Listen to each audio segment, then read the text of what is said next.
Hello, my name is Carol Gluck from Columbia University, and I'm delighted to welcome you to the second of our year-long presentations by the inaugural fellows of Columbia's new Institute for Ideas and Imagination, like that.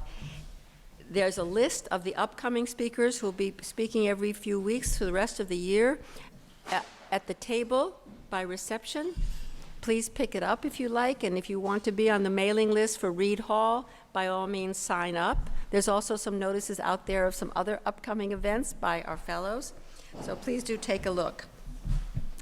I think many of you know, because some of you are fellows, but many of you know that the Institute for Ideas and Imagination brings together both scholars and artists to work for a year. Well, tonight's speaker is both. She just embodies the Institute. Jenny Davidson is a specialist in 18th century British literature, and she's published 4 books of literary scholarship, most of them with very intriguing titles, such as Reading Style, My Life as a Reader, and most recently a sparkling introduction called Reading Jane Austen.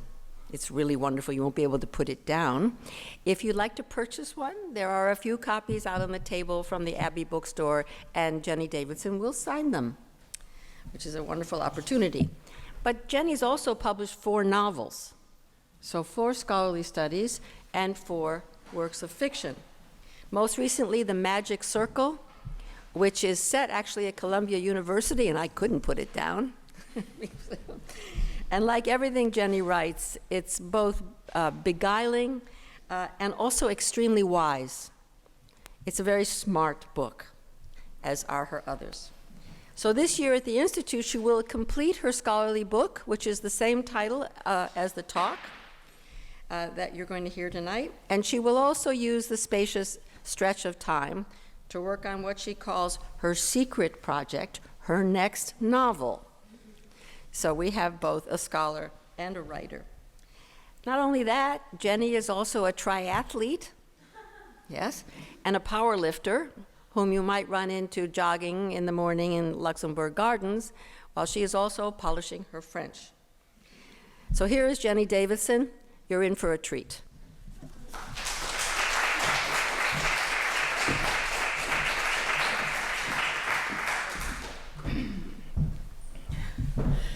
Thank you, Carol, for that wonderful introduction, and thanks to everybody who has made the Institute possible and who is making it such an exciting place to be this year. I'm really happy to see you all here.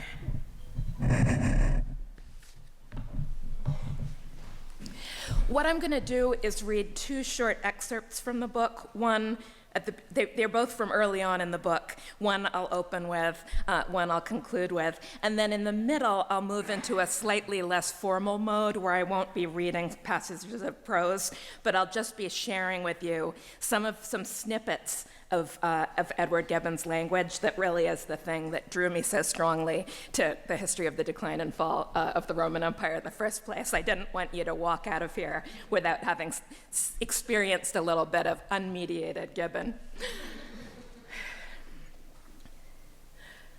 I'm not sure exactly when I first realized that a book about the historian Edward Gibbon and Roman ruins was also going to have to be a book about my father.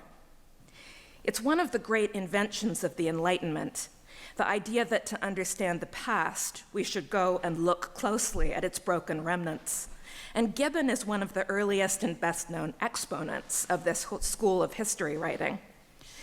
Gibbon, too, was in certain respects broken, and musing on broken things led him to a form of wholeness he might not otherwise have achieved. A book 1.5 million words long, each one of those words so perfectly placed in relation to its peers that it's hard to imagine him changing or correcting a single line. The story of how Gibbon came to write the history of Rome involves many years' experience of deficit, damage, and loss, pain that would finally be requited by the creation of the history of the decline and fall of the Roman Empire. First, the amassing of an enormous body of evidence, and then its crafting into a seamless and magisterial historical narrative, exquisite in every detail, but also ferocious in its commitment to the exertion of intellect on information in aid of historical understanding. My father was already broken when I first knew him. Broken, it seemed, beyond repair. Alcohol had begun to erode his will even before he had children, and by the time I was 9 or 10, it was impossible to imagine how he had ever seemed viable as a candidate for partnership in marriage and child-rearing. His inadequacies as a husband and father were increasingly matched by a long, slow downward descent at work, periods of under and unemployment that led to even more drinking. She couldn't divorce our father, our mother explained when my brothers and I would ask her why we still lived with him, because without us to take care of him, he would be dead in 6 months. It was only after the marriage had finally and irrevocably broken down, when he was in his early 50s, that my father was able to take the first steps on the road to recovery. The term recovery has become cliched. It's a dead metaphor. We take it for granted. But recovery for my father, as for many others in his situation, really was synonymous with the recovery of a lost self, a self he might once have been, a self whose faint traces I had clung to for all the years I'd known him. My father's drinking marked my childhood. Gibbon's father's spendthrift ways prevented his son, even in early adulthood, from achieving the financial independence a young man of his background might reasonably have had cause to expect. In particular, his father's remarriage and the constraints it imposed on the family finances meant that Gibbon himself couldn't afford to take a wife at all. Writing of his father's insistence that he must not get engaged to the young woman he loved, Gibbon observes, "The romantic hopes of youth and passion were crushed by the prejudice or prudence of an English parent. I sighed as a lover, I obeyed as a son." These words are from one of 6 distinct drafts of the memoirs of his life that Gibbon wrote and put aside in the years before he died. Later in the same narrative, he writes more self-protectively that a matrimonial alliance has ever been the object of my terror rather than of my wishes. I was not very strongly pressed by my family or my passions to propagate the name and race of the Gibbons. Neither of these statements appeared in the conflated version of the memoirs that was edited by Gibbon's friend and executor, Lord Sheffield, for publication as a single, somewhat Bowdlerized autobiography, though towards the end of the 19th century, the publisher John Murray edited a volume of Gibbon's autobiographies that restored omitted passages and gave all of the overlapping, often contradictory texts in their entirety. Bowdlerized is anachronistic, I should say, in that Thomas Bowdler's sanitized family Shakespeare was only published in 1807, 8 years after the release of Gibbon's memoirs. But the climate of discomfort concerning material that touched inappropriately on sex, religion, and paternal impropriety was very much the same. And in fact, I didn't learn this until I was actually writing these pages. In fact, the project that Bowdler was working on right up to the time of his death, it was published posthumously in 1826, was a 5-volume abridgment of Decline and Fall of the Roman Empire for the use of families and young persons with the careful omission of all passages of an irreligious or immoral tendency. Telling his own life story was hard for Gibbon for many reasons.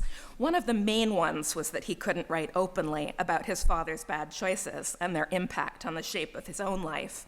Another was that the fact of revolution in France put a dangerously different complexion on Gibbon's skepticism about the authenticity of reported miracles and his emphasis on the pernicious rather than salvational aspects of the early church.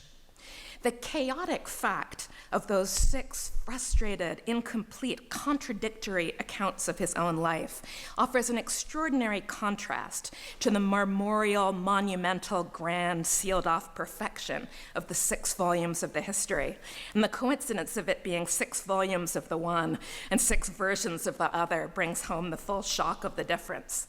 The story of Gibbon's own life isn't just unfinished. He found it to be fundamentally untellable by him to a public audience. Beyond questions about propriety and reputation in any case, how could a scrupulous historian properly weigh the evidence and subordinate it to a single interpretation when it concerned his own self? Gibbon only visited Rome once. He spent about 3 months there in his late 20s on the rather curtailed European itinerary that his father had allowed him. It was a mini tour rather than the full grand one enjoyed by many of his wealthier contemporaries. His time there was interrupted by a severe personal crisis. His father withdrew the financial credit he'd promised without telling his son what he'd done, and the younger Gibbon found himself in a fiscal emergency so shameful that he seems to have shared no hint of it with the close friends who were his travel companions. The very word embarrassment reminds us of how deeply financial inadequacy is intertwined with personal mortification in the English language, and his emotional distress comes through very strongly in Gibbon's letters home from this time. He experienced the withholding of funds as a form of punishment, though there's no reason to think it stemmed from anything other than his father's chronic selfish negligence in money matters. Then again, in response to the 15-year-old son's conversion to Catholicism, and I should say, many of you know, it was a characteristic form of adolescent rebellion in 18th century Britain's Protestant culture, one that was effected, in Gibbon's case, not by the personal influence of a charismatic priest, but by his solitary reading of the work of the theologian Conyers Middleton and others who attacked the credibility of the early church fathers who claimed to have witnessed miracles. So as a gloss on this, Protestants of Gibbon's time mostly believed that while they accepted miracles in the lifetime of Christ and the apostles, the Protestant Anglican Church did not believe in the authenticity of miracles at a later date, whereas Catholic doctrine asserted that miracles continued to the present day. So it was a very common intellectual developmental stage that Gibbon and many others passed through of essentially, if you're choosing between those two positions, the Catholic position is a much more consistent one. The idea of an arbitrary cutoff when miracles sort of stopped being real is a hard one for a historian to swallow. So following that his conversion as a 15-year-old to Catholicism, Gibbon's father had exiled him to Protestant Switzerland to be re-educated, sending his son into a completely different language milieu, as well as cultural one, by the way, only recalling him to England as Gibbon was about to turn 21. It turned out his father needed him to sign paperwork to break the entail that protected the family estate. The time of my recall had been so nicely computed that I arrived in London 3 days before I was of age, Gibbon wrote of this episode. The priests and the altar had been prepared, and the victim was unconscious of the impending stroke. These words, too, were deemed unsuitable for publication by Gibbon's executor. Even through the shock of financial embarrassment, to be in Rome nonetheless produced a kind of transport, a euphoria unmatched in Gibbon's previous experience, so that both the highs and lows of that stretch in Rome may have belied Gibbon's longstanding preference for living his life exclusively in the middle register. The persistence of the historian's commitment to that ideal of tranquility is remarkable. Why else would Decline and Fall pick up the story of the Roman Empire in the age of the Antonines, that quiet oasis of peacefulness preceding a long, violent history of destruction? It would have been more intuitive for Gibbon to begin with the foundation of the Principate under Augustus, AD 14, or equally perhaps to defer to Tacitus, who followed the successors of Augustus down to the death of Nero. It would have been a very natural place to take up the story where that narrative left off. If a man were called to fix the period in the history of the world during which the condition of the human race was most happy and prosperous, he would, without hesitation, name that which elapsed from the death of Domitian to the accession of Commodus, writes Gibbon. Gibbon was far from alone in preferring a calm, steady-state existence to the more tumultuous passions and satisfactions that might attend other kinds of personal and public life. The economist Adam Smith would go so far in his influential theory of moral sentiments as to argue that a man's behavior should be regulated entirely by what an impartial spectator, Smith calls this figure the man in the breast, what an impartial spectator would deem appropriate. Smith hopes to persuade his readers that to feel much for others and little for ourselves, to restrain our selfish and to indulge our benevolent affections, constitutes the perfection of human nature, an ideal that he believes everyone has a responsibility to embrace regardless of its difficulty. He does not merely affect the sentiments of the impartial spectator, Smith writes elsewhere in the book of his ideal human being, a gentleman, of course. He really adopts them. He almost identifies himself with, he almost becomes himself that impartial spectator, and scarce even feels, but as that great arbiter of his conduct directs him to feel. The bizarre example Smith gives in illustration of the distance that we should properly maintain from our own suffering speaks to the strength of the impersonal imperative for Smith, Gibbon, and many others. This is Adam Smith, Theory of Moral Sentiments. The man who has only scratched his finger cannot much applaud himself, though he should immediately appear to have forgot this paltry misfortune. The man who has lost his leg by a cannon shot, and who the moment after speaks and acts with his usual coolness and tranquility, as he exerts a much higher degree of self-command, so he naturally feels a much higher degree of self-approbation. I have wrestled with the fantasy of a perfectly balanced, stable, middle-of-the-road self since early childhood, though it was only when I first read The Theory of Moral Sentiments in my mid-20s that I gained such a good name to put to it. It is sheer coincidence that my father's childhood was spent in Kirkcaldy in Scotland, birthplace of Adam Smith.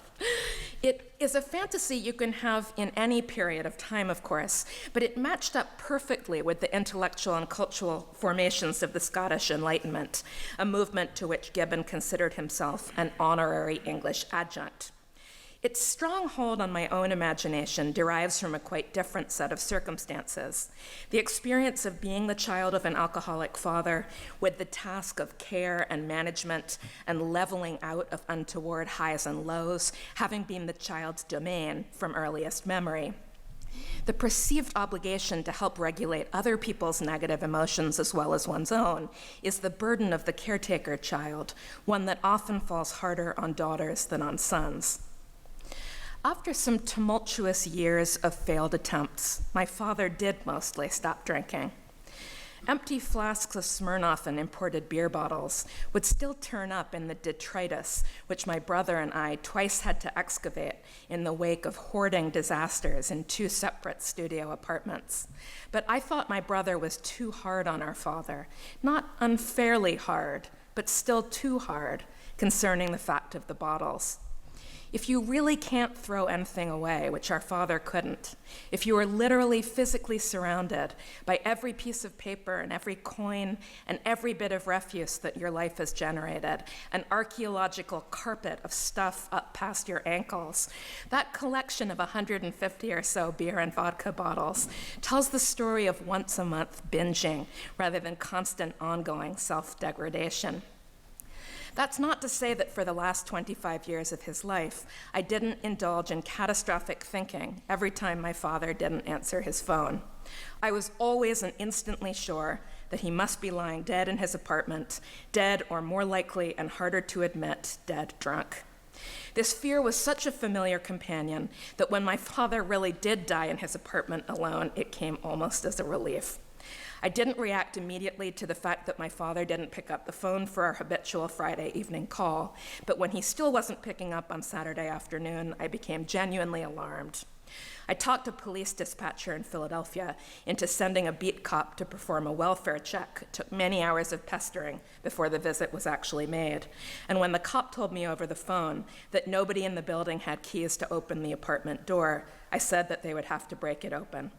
It was accordingly not I myself, but a young Center City police officer who found my father's body sprawled on the floor outside the bathroom, dead of a heart attack at the age of 73. One reason this is not a tragedy is that over the final years of his life, my father had gradually and imperfectly begun to put the broken pieces of his self back together. And the self he rebuilt was a self with whom my own was profoundly compatible. Not as daughter and father, in any case, I had always been the parent to his child, but as two minds of roving intelligence and insatiable hunger for information and its analysis.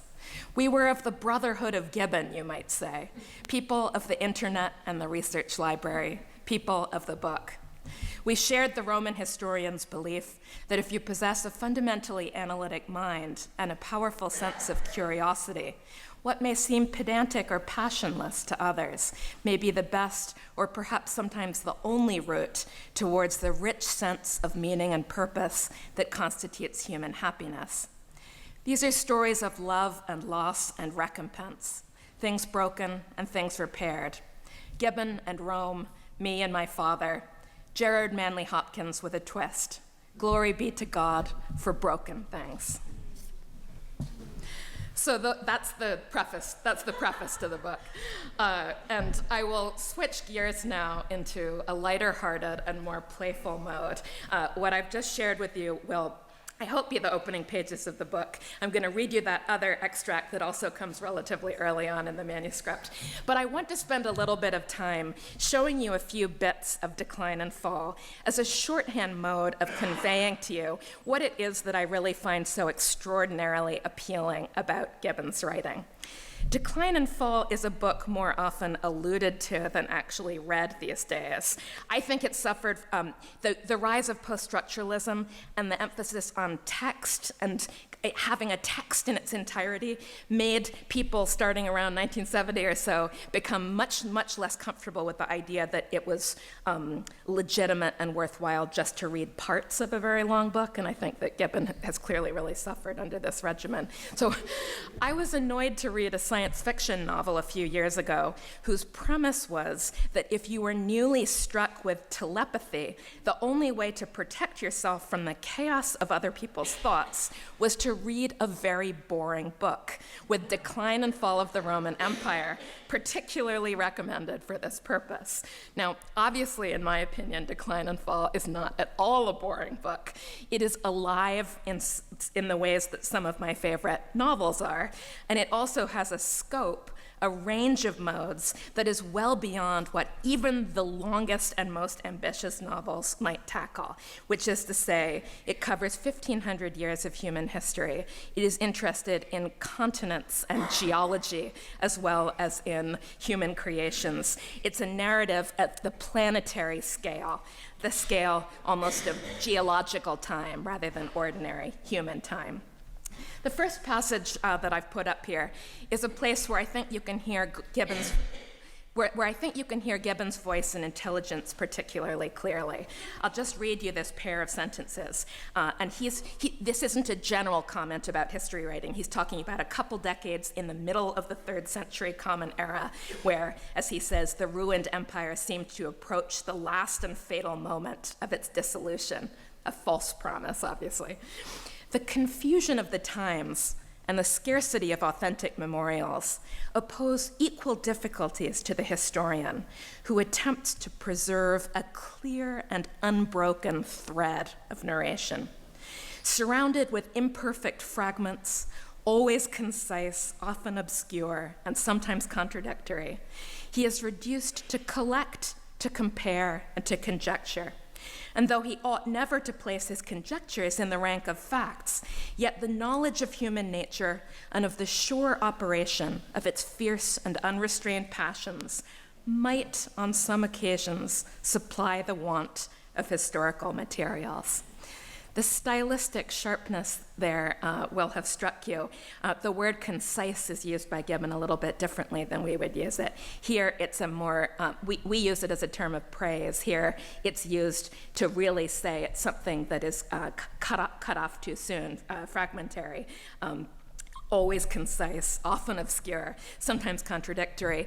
And that initial trio of adjectives is balanced in the next part of the sentence by this amazing sequence of 3 verbs: to collect, to compare, and then that last one, a little bit more daring, to conjecture, with the alliteration not feeling at all forced. I think these words really feel like the best possible words for this, but the sentence has a kind of a polish and forcefulness that is one of the real characteristics of Gibbon's style.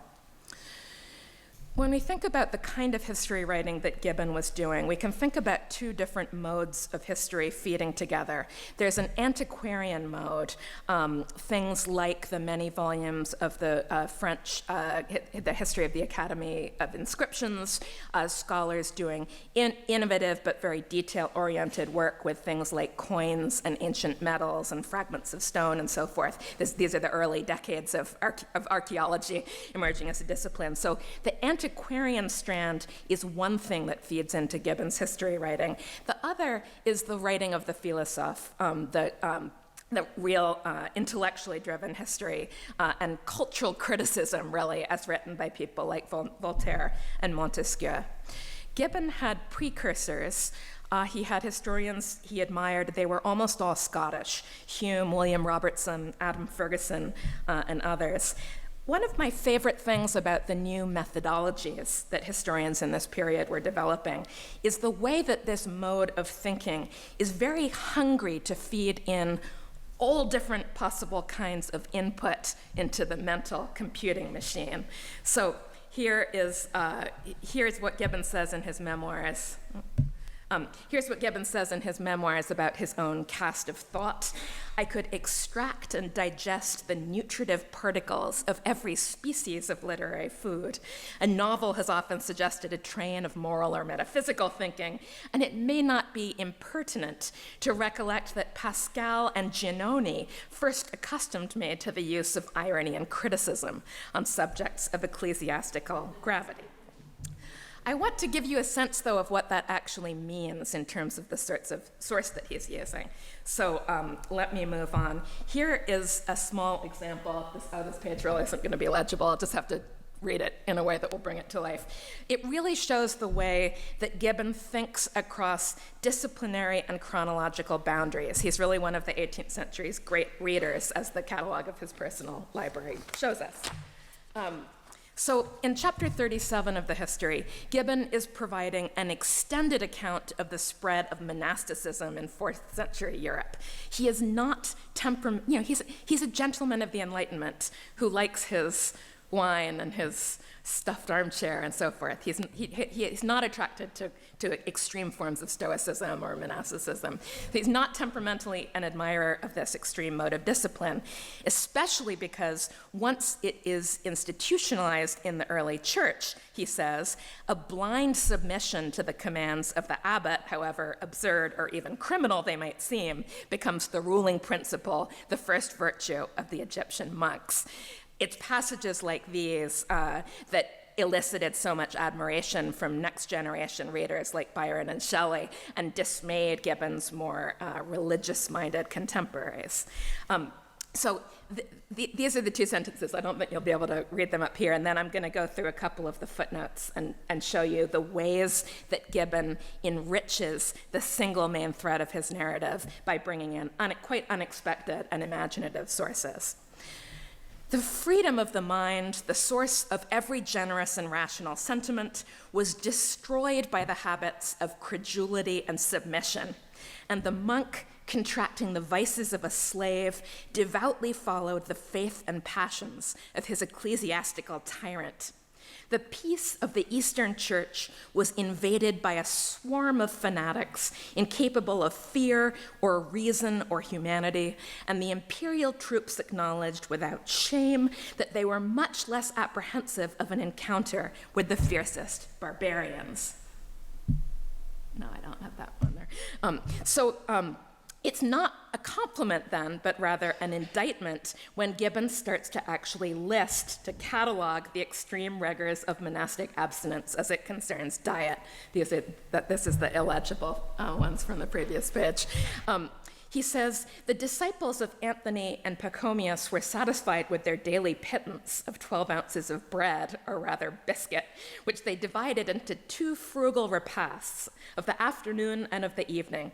It was esteemed a merit and almost a duty to abstain from the boiled vegetables which were provided for the refectory. But the extraordinary bounty of the abbot sometimes indulged them with the luxury of cheese, fruit, salad, and the small dried fish of the Nile. So there are actually 3 footnotes in those couple sentences. The last one, note 48, directs the reader to a narrative account in a primary source. That's not unexpected. The middle one, note 47, gives the same underlying reference and pulls out some rather funny little additional pieces of information about nomenclature and measurement and so forth. It's note 46, though, the satisfied with their daily pittance, that is really distinctive to me. Gibbon is quoting a book that is referred to by the short title here as The State of the Prisons by Mr. Howard. Howard was a dissenter and penal reformer. He wrote a book called The State of the Prisons that's essentially an early work of social science. He started as the sheriff and keeper of a county jail and then ended up doing first national and then international surveys about health issues in prisons, sort of early, not rights of prisoners, but public health as it affects prisoners. So when Gibbon is thinking about he's checking the plausibility of the idea that in this monastic regimen of the 4th century, that you might only have had 12 ounces of bread, or rather biscuit. His imagination runs to a very different book that he's read that has a different kind of observational evidence and recommendation about the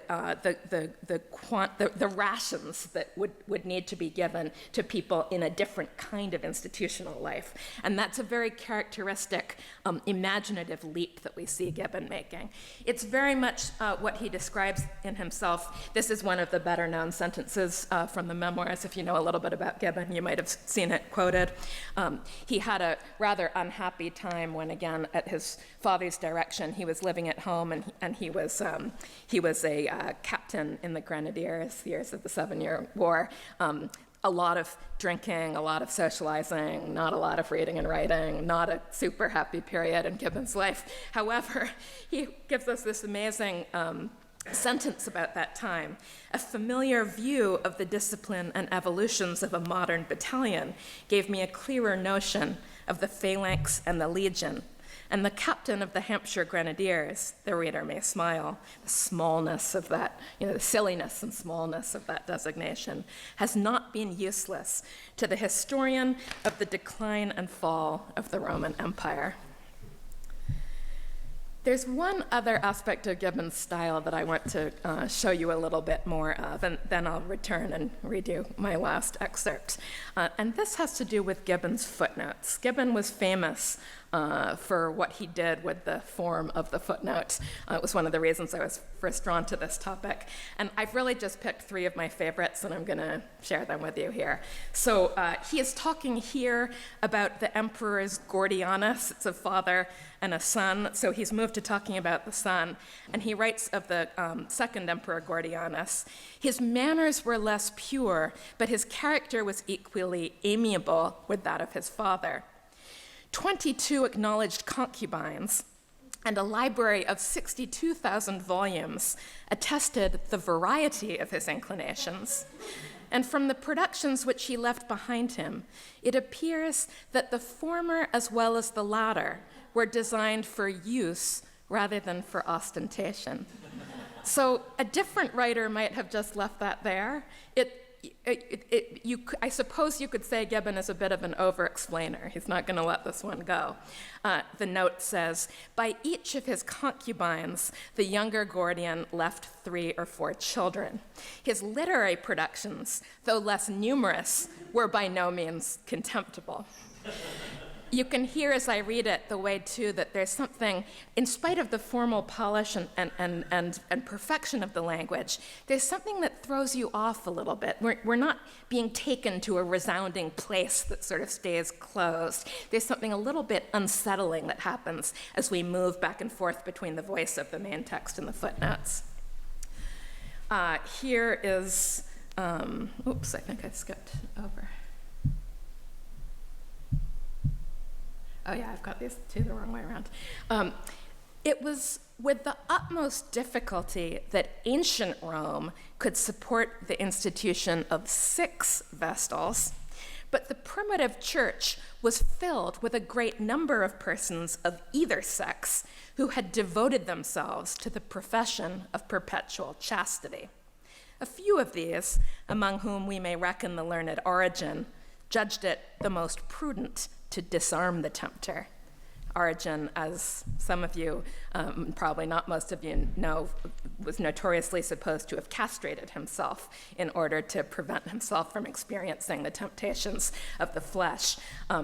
So you hear the dripping irony of the first sentence, right? In ancient Rome, you couldn't even find 6 women to not have sex. So in the early, it's a sign of a kind of cultural madness, of something very distorted, that this is suddenly, the craze. That's Gibbon's take on it. Then we get the footnote. Before the fame of Origen had excited envy and persecution, this extraordinary action was rather admired than censured. And one final comment, as it was his general practice to allegorize scripture. Origen is famous for arguing that you cannot take literally everything in the New Testament. It seems unfortunate that in this instance only, he should have adopted the literal sense. Let me just, okay, good. And now just one other footnote. They're not all and only about sex, in fact. Posterity admires and will long admire the awful remains, that's awful in its root sense, obviously, the awful remains of the Amphitheater of Titus, which so well deserved the epithet of colossal. It was a building of an elliptic figure, 564 feet in length and 467 in breadth, founded on 80 arches and rising with 4 successive orders of architecture to the height of 140 feet. And then we get a kind of a debunking factual footnote. The height was very much exaggerated by the ancients.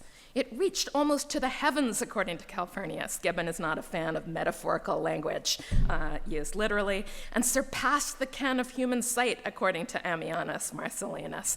But just when we think he might be in that debunking mode exclusively, he does something a little bit unexpected.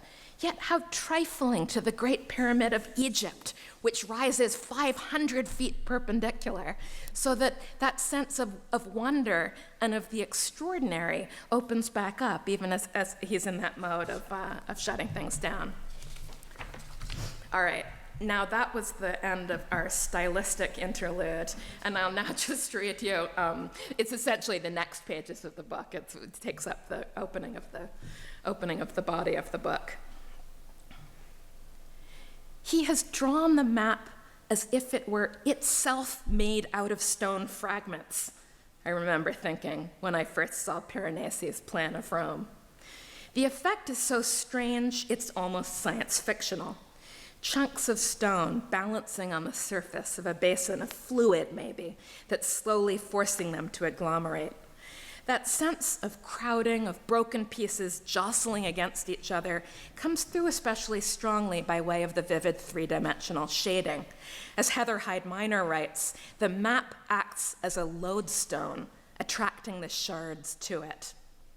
What I didn't realize until I went to Rome and started to ask more questions was that the vision of a map made out of broken pieces of stone was not merely a figment of Piranesi's imagination. There was once a real marble map of Rome. It survived only in fragments that exerted a powerful fascination on the antiquarians and architects of 18th century Rome. And it is this map's tangible stone leavings which Piranesi imagines making up the morsels of his city. It was known collectively as the Forma Roma Urbis, or sometimes the Severan Marble Plan, an enormous stone map, roughly 60 by 43 feet, displayed on a wall of the Emperor Vespasian's Temple of Peace, with the outlines of the city's buildings and neighborhoods carved into marble slabs attached to the brickwork with iron hooks and cement. Over time, pieces of the map fell from the wall and were buried as the building finally collapsed around it. Long lost to view, the marble plan was excavated in 1562, with much of the stone, this is very typical of Roman history in the period, with much of the stone immediately claimed for building materials by the Farnese family for their secret garden. The map, its remnants, the puzzles that they posed, attracted interest throughout the 17th century, and by 1741, which is about 20 years before Gibbon would visit Rome, public outcry had become such that the Farnese family were pressured to donate the remaining fragments of the map to the Roman government. They were displayed first on a staircase of the Museo Novo on the Capitoline Hill, and then later mounted on the wall in a courtyard of the Capitoline Museums. It was Giambattista Noli who was the main designer of the initial display. He was at work on his own plan of Rome, a project with which Piranesi was also involved, and Piranesi may have assisted with the museum exhibit as well. With so little of the original plan surviving, it's something like 10 to 15% of the original, there was no hope then or now, really, of reconstructing anything like the original map. This is John Pinto's description of how Noli chose to mount the fragments in the museum. Noli assembled many of the broken fragments and filled in some of the lost ones by having new marble pieces incised to replace them. These he based on Bellori's earlier engravings of the fragments. The surviving fragments represented only a small fraction of the marble plan's original extent, and for this reason, Noli did not attempt to reintegrate the pieces within the context of a single large plan. Instead, they were arranged arbitrarily in a series of 20 separate rectangular panels set into the walls of the museum stairway. The public display of the ancient fragments, even in this disjoint fashion, exerted a profound effect upon the most important examples, this is one of them, of urban cartography produced over the next several decades. That's the end of Pinto's description. The scale of the plan was 1 to 240, which was the standard ratio for Roman mapping. Its specific purpose remains mysterious.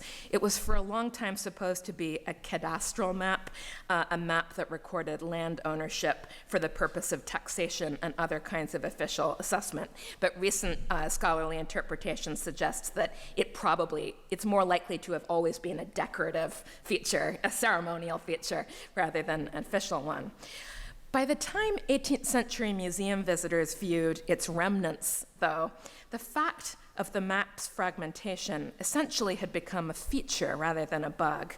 As Pinto observes elsewhere in his book, Speaking Ruins, fragments for their mid-18th century viewers came to be valued not so much for what they represented of a vanished totality, but for their very incompleteness and associations of decay.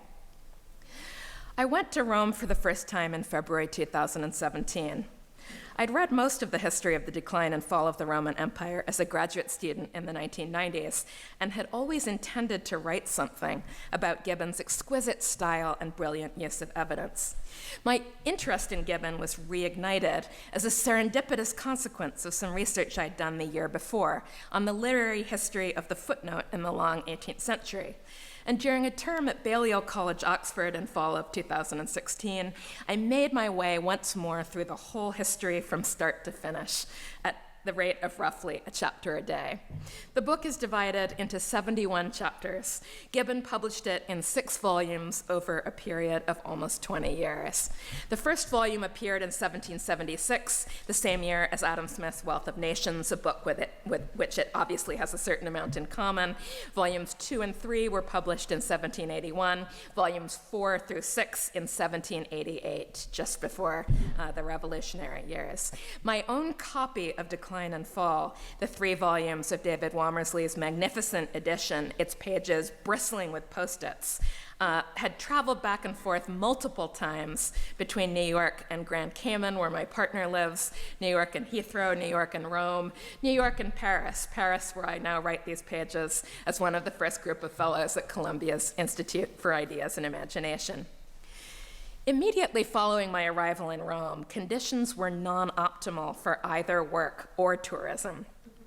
I'd spent the last weeks of January in New York running myself ragged, finishing a book manuscript and sending it to my publisher, completing 2 painfully slow, but also just painfully painful 14-mile runs that were the initial ramp up to a projected 50-mile race that in the end I could not do because of the flare-up of long-standing lower back strain. Back strain, the consequence, it turned out, not of too much running, but of too much time spent reading books on the couch in the wrong position. Missing a night of sleep to get a super early taxi to JFK for a quick trip to see my partner in Cayman. The lungs are often the first and worst place stress hits my body, and bronchitis was already setting in during my overnight flight to Europe. On the car ride from the airport to the American Academy, where I would stay for 6 weeks as I learned more about Gibbon's Rome, I felt as shabby and worn out as the graffitied walls and neglected sidewalks of the neighborhoods we drove through. The Academy sits at the top of the Janiculum Hill in a grand villa designed by the distinguished turn-of-the-century American architects McKim, Mead, and White. Staying there is like living in a Henry James novel. In palatial surroundings, you are cosseted and cared for by fantastically good staff, with most meals provided in the dining room under the direction of the Rome Sustainable Food Project, a brainchild of Alice Waters. The library contains close to 200,000 volumes with a broad and deep focus on everything classical, archaeological, Baroque, in other words, Roman. The rare book collection includes first editions of many of the works of scholarship on which Gibbon relied. I was woozy with illness, though, that whole first sequence of days, so that my excursions to jog in the ravishing nearby grounds of the Villa Pamphili, to seek the easiest source of local groceries, to identify English language yoga classes in Trastevere, were all accompanied with wheezing and increasingly acute queasiness and lightness of head. Staying at the top of the Gianicolo, it is necessary to pass down precipitously steep stone staircases to get anywhere. Many of these stairs are festooned with hazard tape and look to be in such disrepair that even without ailment-induced lightheadedness, the thought of descending might reasonably give one pause. I was determined not to remain marooned in the ivory tower of the Academy, and I had never been to Rome before.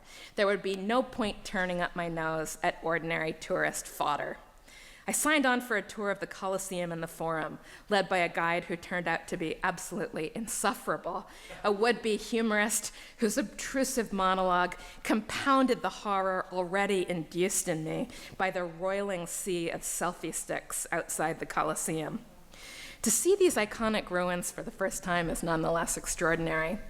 Goethe first traveled to Italy in his late 20s and wrote in his journals of the trip that all the dreams of my youth have come to life. The first engravings I remember, my father hung views of Rome in the hall, I now see in reality, and everything I have known for so long through paintings, drawings, etchings, woodcuts, plaster casts, and cork models is now assembled before me. Wherever I walk, I come upon familiar objects in an unfamiliar world. Everything is just as I imagined it, yet everything is new. It is the same with my observations and ideas. I have not had a single idea which was entirely new or surprising. But my old ideas have become so much more firm, vital, and coherent that they could be called new. Walking around the ruins of the Palatine Hill, this is the image on the left, I had a less elevated thought than Goethe's. I thought that this scene must have influenced the art director for Beneath the Planet of the Apes in his or her vision for ruined Manhattan. Of course, the scene on the right.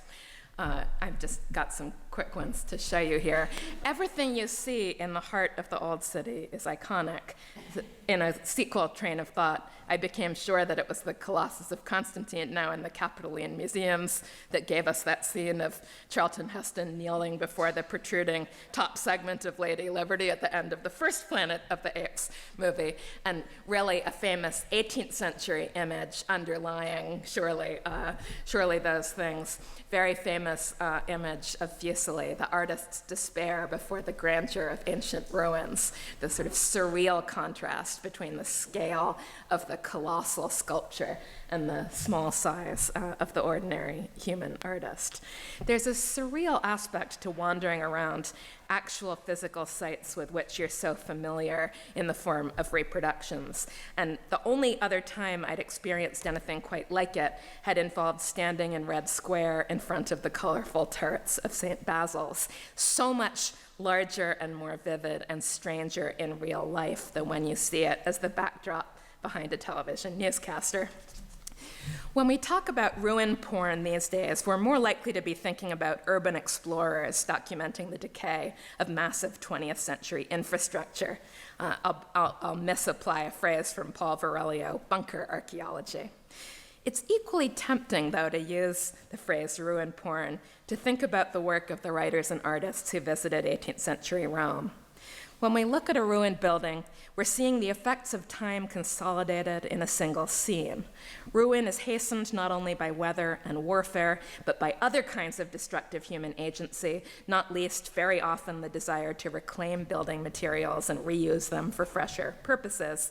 And the depiction of a ruin has the potential to make an infinitely subtle comment on the relationship between the present and the past. The last image that I have for you now, it's a painting by Hubert Robert. He was a friend of Piranesi, an admirer of his work, one of the Ruinista school of painters in Paris. And in some ways, I think this picture really encapsulates for me the complex thinking about past, present, and future that we find in 18th century representations of ruins. Robert did many paintings of demolition scenes. He liked to paint buildings that were either being destroyed accidentally by fire or being blown up because they were churches that were being got rid of for new construction. Robert's imagination is at least as thoroughly tinted with ruin as Gibbon's can be said to be. Robert actually offered, I'm only showing you the second of the two paintings, a pair of visions of the new Grand Gallery of the Louvre. It was then under transformation into a national museum. Robert was one of the people who was very involved with that project. In 1796, the gallery was closed for renovations. Robert offered a project on the one hand, a sort of an architect's plan for what the new gallery might look like, and an imaginary view on the other. That's the image that I'm showing you here. A future iteration where the gallery, not even yet finished, has been transformed into a ruin as picturesque as the Roman Forum, the image you see now. There are no more paintings left on the walls of these galleries. It's a vision, as Nina Dubin says in her book, Futures in Ruins, a vision of endless destruction. And yet the vision is somehow domesticated, intimate.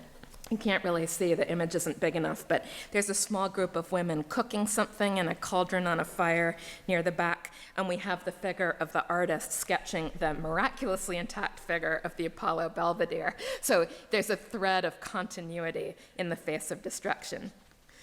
Gibbon's biographer Patricia Craddock has written especially well about why the physical ruins of the city serve the historian so effectively as an emblem of the empire's whole. She points out that by making the ruins emblematic, Gibbon, I'm quoting, is able to show that transformation is destruction and vice versa. The succession of Romes opened to him the question of the transfer of power, the replacement of progenitors by successors who, whatever their faults or merits or intentions, are inevitably unfaithful to the filial ideal because they fail to duplicate their originals. That's the end of Craddock. Each individual ruin Indeed, the all-pervasive spectacle of ruin itself could speak, she says, to almost any relationship between the past and present, with one important exception, Craddock notes. The irrelevance of past to present is not an option when you are looking at pictures of ruins. If the Roman past was a lost golden age, ruins represent tragic loss. If we think of history instead as being a march of progress, ruins are residue, the useless but extraordinarily evocative debris of history.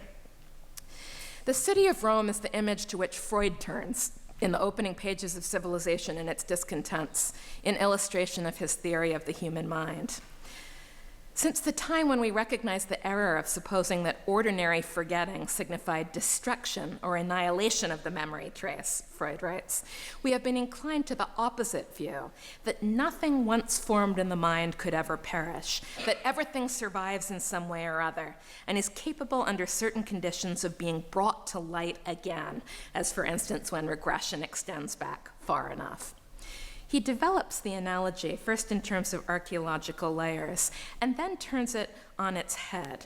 We have to imagine how it would be, he says, I'm quoting again, if Rome were not a human dwelling place, but a mental entity with just as long and varied a past history. That is, as a human with these kinds of layered memories, that is, in which nothing once constructed had perished, and all the earlier stages of development had survived alongside the latest. It's an impossible vision. It's impossible for the human mind to imagine a Rome in which all of those things are present.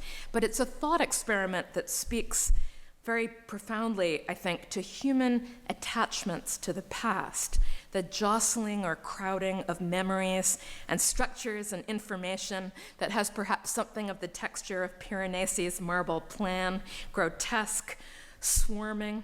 The ruins that we contemplate are worthy of extended examination and analysis for what they tell us about the history of a building, the history of a city, the history of the empire for which that city stands, but also the history of human minds and human selves, which, like buildings, are subject to dilapidation and repair.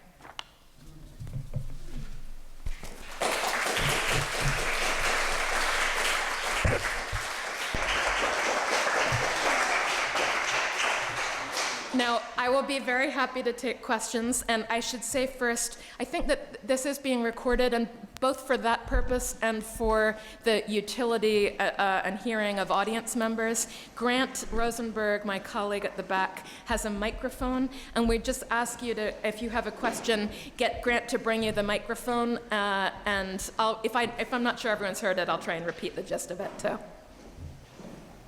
Tina.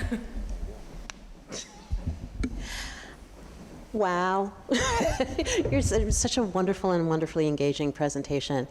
And out of selfish reasons, because I too am one of the fellows, and we have just begun our conversations about what we share and how we're helping each other to think about our work. My selfish question has to do with, and you know why, the structure of the presentation and the ways that you have the three sections talking to each other. And I was surprised by what you were saying in the beginning when you said that the third part was going to be the more personal part. I think you said that. You said, there was, or maybe it was the second part. Okay, anyway, the first part was very moving. The first part was the only personal part. Okay, the first part was incredibly... Well, depending on how you define it, but yeah. Well, was really moving and really thoughtful in terms of how you're trying to get us to understand your relationship with Gibbons. And so I wanted you to, although you make that connection, when you move into talking about Gibbons, we kind of leave that behind. And I wanted you to bring us back to that in terms of really specifically the very careful way you're parsing Gibbons. And to talk about how that has to do with the first part. because because whereas you made the initial sort of structural, contextual connection, it was effective in a way that goes away when you're talking about Gibbons. And in the larger project, how does that circle get completed?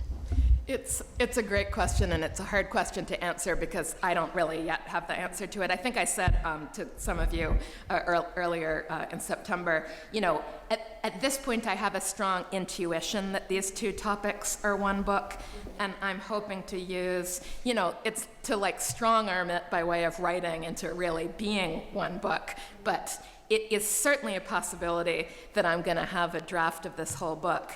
I mean, we've all read books that had two different strands where we thought one of them was working and the other one wasn't. So I'm heartened that you found the first stretch moving, because obviously I'm a scholar of 18th century British literature, and I'm much more in my comfort zone when I am writing about 18th century literature and culture. That's the part that I know how to do. It's not as difficult. I should say, though, in terms of the genesis of the project, I think you can tell I find Gibbon and his story incredibly compelling without needing to make explicit these kinds of psychological connections. But one reason that I really like narrative modes that are not just conventional scholarly argument is that there are things that would be sort of stupidly psychoanalytic and not worth arguing if you were making them in academic format as an argument. Oh, Gibbon had a difficult relationship with his father and it affected his writing. No one wants to read something like that. It's true, but it's so self-evident that we don't even, do anything with it in terms of an argument in that mode. But if I move into a storytelling mode, it's part of me explaining, as I was thinking about this book. So Gibbon is so compelling to me, but I started to think, how could I write a book about Gibbon that was, as it were, just about Gibbon, that wouldn't seem as if it could have been written 50 years ago by someone who was not me, who was not female, who was not living in the year 2018 with the particular personal and political and sexual histories even that I have had now. So so part of the challenge of the format, or the invitation of the format for me, is that those things that are always implicit for me when I'm doing my scholarship. I always do have some kind of a deep affective engagement with it,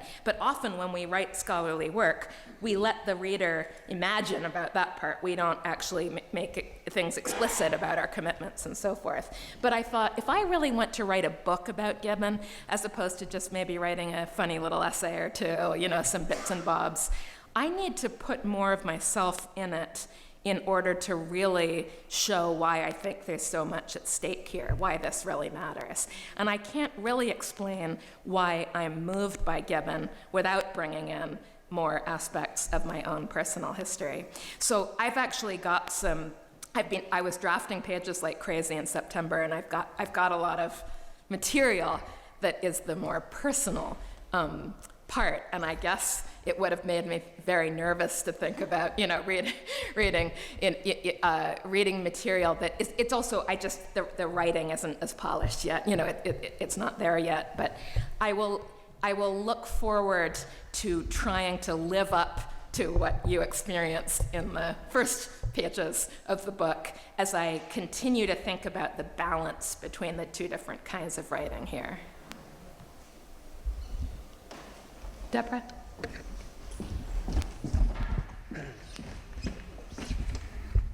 Thank you, Jenny, for such a stimulating talk. I like the difference in the three parts. I can see that in this stage of research, it's entirely necessary to have those shifts of tone and distance. Well, the thing about ruins is that the worst has already happened. So there's a kind of relief, isn't there? So you end with Freud, and of course I'm going to dig in there with his. I was thinking of you. With his, I know, I saw you look at me. With his archaeological metaphor, where you go into the past, and you bring up fragments, you bring them to the surface, and then what do? You see, this is the interesting thing. You kind of put them together again, but they're never going to be the past. They're never going to be, really, unless we're into a major restoration project, and we're going to be very literal. It's those ruins are never going to be reconstructed in a way that is interesting for your project. So there's a kind of haunting there, which I think is fantastic. The other thing is that also with Freud, whether we believe him or not, but he said that when we have kind of unspecific anxiety, free-floating anxiety, we don't really know what we're feeling anxious about. It's usually because it's already happened. So it's happened in the past, which could be the day before, 15 years ago. So it's to do with a ruin, a broken thing that's already happened. And so that conversation that you're having with the part 1 and part 3 is just so it's such a stretch of digging and excavation. And just finally, I realized something when you showed that map, which is that Roma is amor backwards.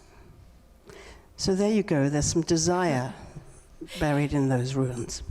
You can really feel it in the way Gibbon writes about Rome, but also Goethe and so many of the contemporaries, that it is an odd, again, this wouldn't be an interesting scholarly or historical point or argument to make, but these young men, they were in an odd state of often kind of a sexual inexperience and of emotional deprivation more generally, not just sexual inexperience, but often a real lack of a maternal or paternal investment of the kinds that we think of as part of what makes life easy or functional, and the intensity of the ways that the ruins of Rome become the thing that you cathect onto. The language is almost overdetermined. I've always thought that it was, Freud couldn't have not used Rome as his example in Civilization and its Discontents, because by the time, he's writing at the late end of a long 19th century where Rome has become the one and only, and it's the Rome of Catholicism and the Baroque as well as the classical, all of these kinds of oppositions that we might think of in terms of sexuality or emotional development get very, very strongly written into thinking about different periods of sculptures or the relationship between Protestantism and Catholicism and so forth.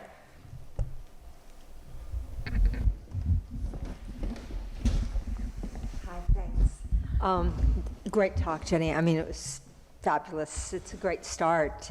Wow. I have two really academic questions for you. And I have no idea about either one of them, so go with them where they go, and if they're not at all interesting, forget about it. First, what do we know about French Gibbon? At what point did the French start reading him?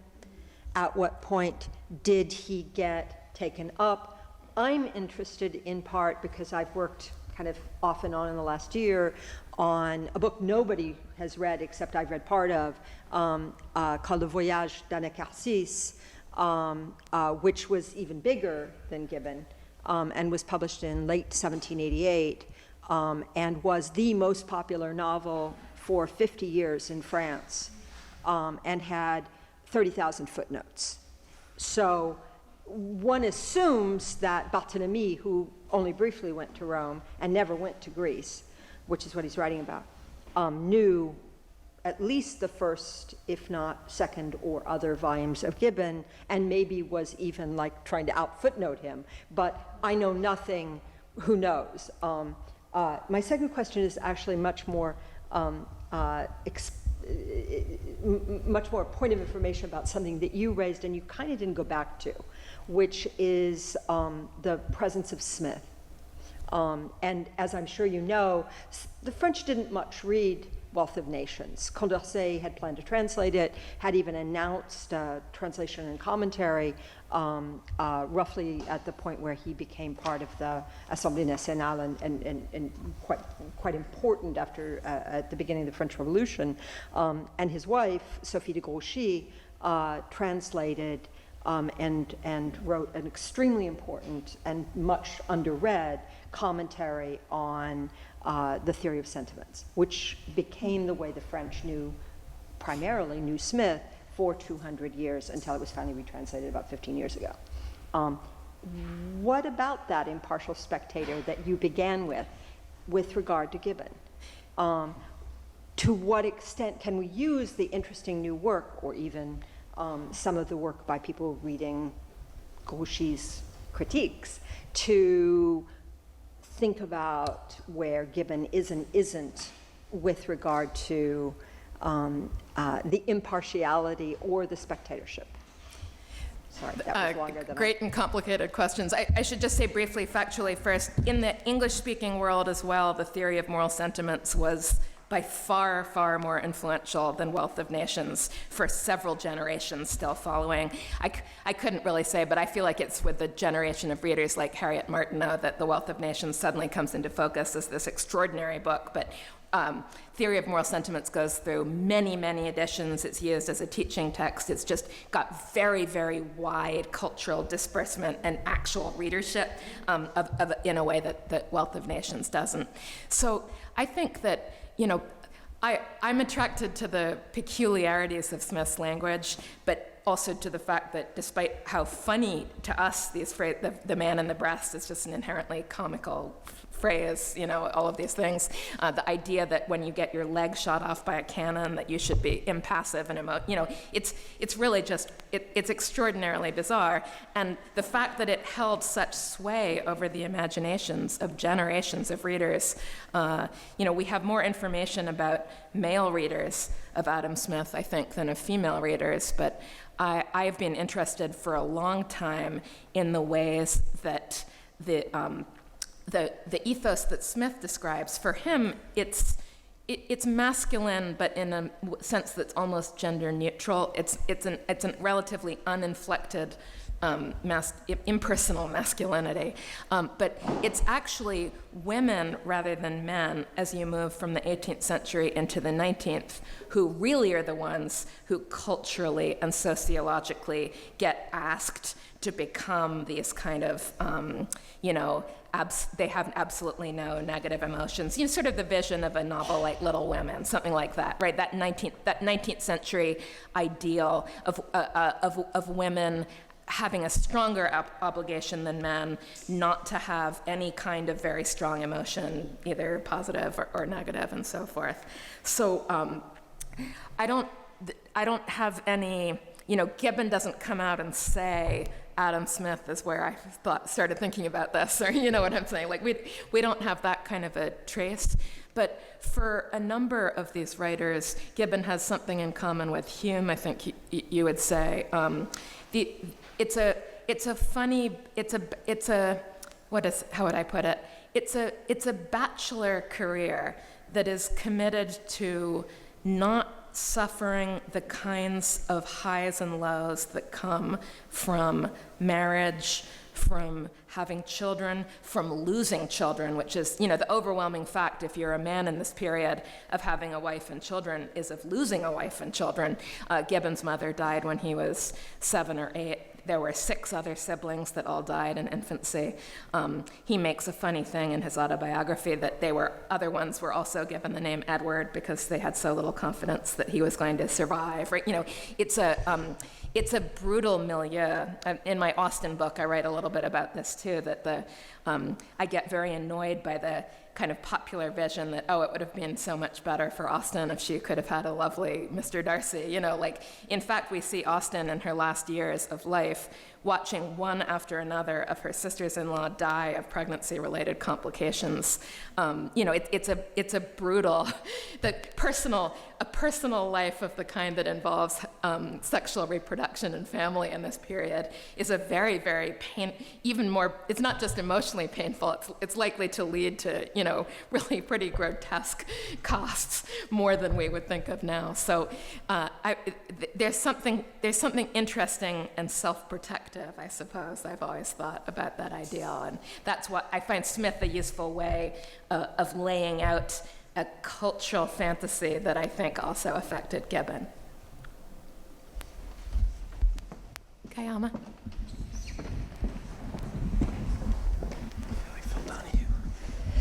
Thank you, Jenny. My question isn't going to be nearly as interesting or compelling as your presentation, but I'm curious about something. Simply, the moment when you mentioned sort of the impossibility of the human mind to imagine multiple temporalities or multiple histories coexisting in one space. And the first word that popped into my mind was palimpsest. And I'm wondering if I missed you using that word, or if you didn't use it, why not? I didn't use that word because although it's a word that fits very well with Gibbon's memoirs in the sense of that it's this, I think Gore Vidal used palimpsest as the title for his memoirs, or palimpsests, plural maybe. But palimpsest really puts us in the world of writing, and for this part of the book, I've been trying to think less about writing than I sometimes do, and more about buildings and kinds of traces. So palimpsest for me is a word that that comes very, very strongly out of thinking about, the layers on a papyrus or whatever that have this sort of thing. When you were asking your question, something that was in my mind at a couple points earlier this evening as well, that I was thinking of when Deborah asked her question as well. When I read the Freud sentences about the thought experiment of trying to imagine, the movie that it strongly makes me think of is Inception. Yeah. See, right? Yeah. So Inception, someone else other than me could give, I'm sure, a better description of it, but Inception is exactly about this idea that there are places and people and things that we have lost, and that we have a compulsion to recreate them in increasingly elaborate simulacra. And the movie is interested in the question of whether, in the end, we can even really know the difference between a perfect fake and a kind of, a perfect fake versus the imperfections of the real thing. And you get that, it's an aesthetic topic of interest in this period too, in that it's hard not to want to use the term kitsch to describe some of the things that people are making in this period. We think of Horace Walpole as sort of the exemplar of this Gothic ethos. He built his Gothic mansion, Strawberry Hill, and it's really, it's pure kitsch, as we understand the term. His whole vision. His whole vision is of a kind of artificially distressed surfaces. It's like something out of a Restoration Hardware catalog, right? We're aware of the artificiality. Or Edward Gray writes poems where he puts on an apparatus of footnotes and sort of pretends that it's an imperfect manuscript and so forth, right? So we're coming in this period of 1760s and 1770s. You could think of Goethe's Sorrows of Werther as well, as very much coming out of this, that we're suddenly forget about those neoclassical ideals where polish and completeness and perfection are the ways to go, right? Where it's not just the imperfection and incompleteness of real ruins and fragments. It's that when we want to make something beautiful, we're gonna craft it so that it is already a ruin or a fragment, before waiting for time to do that. And so it's a very abrupt cultural development in a way. Like, you go very quickly from a kind of 1720s sense of a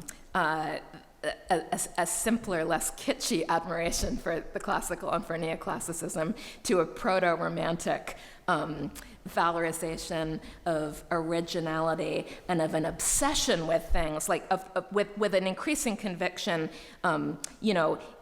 You can think of the palimpsest as sort of the opposite of a classic, that if a classic is something like Virgil's Aeneid, that's a seamless single text that lasts, a palimpsest is something that's broken and overwritten and incomplete, and already by the 1760s or 1770s, therefore hauntingly more compelling and charismatic to us, right, than the kind of, than the self-evident nature of something like the Aeneid could be.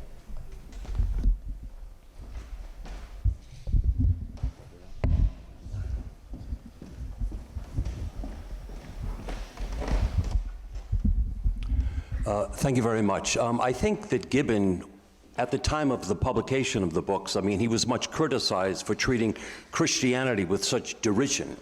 And in the passage about the Vestals and Gibbon bemoaning the fact that chastity had become much more prevalent during the Christian era, I wonder if he included a footnote in that passage that, notwithstanding the prevalence of, let's say, chastity during the Christian era, the Vestal virgins, had they been caught violating their chastity, not to be macabre, but they were buried alive. So I was curious to know if he might have presented that or in order to affect a more impartial view. I think that in some ways what you're describing would be a much more recent notion of impartiality. Gibbon has, I think, an attraction to having a persona that is curiously impersonal, but it's not exactly impartial. He does have a party. He is of the party of skepticism. He's of the party who doesn't believe that, who doesn't believe that Christianity should be let off the hook for the role it played in the decline of the empire and so forth. So it's not really the mode that he's in as he uses footnotes to comment and to balance out and so forth. It doesn't tend to go in a kind of big picture, let's get all of those pieces in, let's think about it balanced. He's quite comfortable remaining partial, only it's a partial that is scrupulous about citing sources and of thinking imaginatively about all the different kinds of evidence that you might be able to marshal in that cause. We might have time for one more question. Marie? It's just an echo to your third part. How well did Gibbon know contemporary Rome? And did he have as much fun as you did? Almost as soon as Gibbon got to Rome, he stopped keeping his journal faithfully. Like, it was a breakdown of some sort. He writes very, very scrupulously, and his journals are not as interesting as his other writing. They're sort of willfully obtuse. I have some funny examples, but it's really his descriptions of what he goes to see. It's clearly colored by the anxiety a lot of other travelers felt in that period, and that I certainly experienced strongly when I was in Rome, where you think, there's so much to see and there's so little time. There's a kind of compulsive nature to the ticking things off the guidebook. He's trying to see everything he should and be responsible and keep track of it. Interestingly, he actually, what he writes about in the journal, at any rate, he does a much more thorough job of sightseeing Baroque Rome than he really does or can do classical Rome. He's looking at the paintings of Rubens and Caravaggio. He's thinking about 17th and 18th century Rome and the artistic culture. So Gibbon, he's not precariously middle class. He's a member of the gentry. He's solidly there, but it's very much his goal as he's on the grand tour, and it's his goal, a problematic goal, as he writes the history. He really wants to be a gentleman rather than a scholar, right? He doesn't want to be a pedantic antiquarian. He wants to be an easy salonista, like gentlemanly kind of a person. In fact, when the first volume of the history was published, the notes were given as endnotes rather than footnotes. It was Hume who wrote in a letter to Gibbon, to the publisher, to say, "This, you really need to make this available at the bottom of the page." And Gibbon doesn't say this, but I am very certain that the reason his preference was for the endnotes is that it's a much more gentlemanly page when it's not buried with annotation. The cultural controversies in Britain. It's kind of battle of ancients and moderns and so forth comes up in Swift's generation and so forth. There's a real there's a real head-to-head between a kind of crypto-aristocratic, gentlemanly, we read the classics and we are against Cartesianism and modern scholarship and so forth, versus a brilliant modes of modern scholarship, especially associated with the classical scholar Richard Bentley, but that are easily parodied as pedantic. We only even hear about them in English literature because Swift and Pope are parodying them in things like the Densiad Variorum or the Tale of a Tub and so forth. So for Gibbon, his stint, he's torn during his stint in Rome. He's partly there because he already has this sense of vocation. He knows he's a historian in need of a topic. He's partly there for purposes that are profoundly intellectual and have to do with an identity that is in some sense scholarly, but he's also there in order to get formed as the right kind of person of upper middle class, male, gentlemanly English culture. And the things that those two people would do or would think mattered, there's some overlap, but they're really very, very different. All right, we're out of time, but thank you all for being a great audience.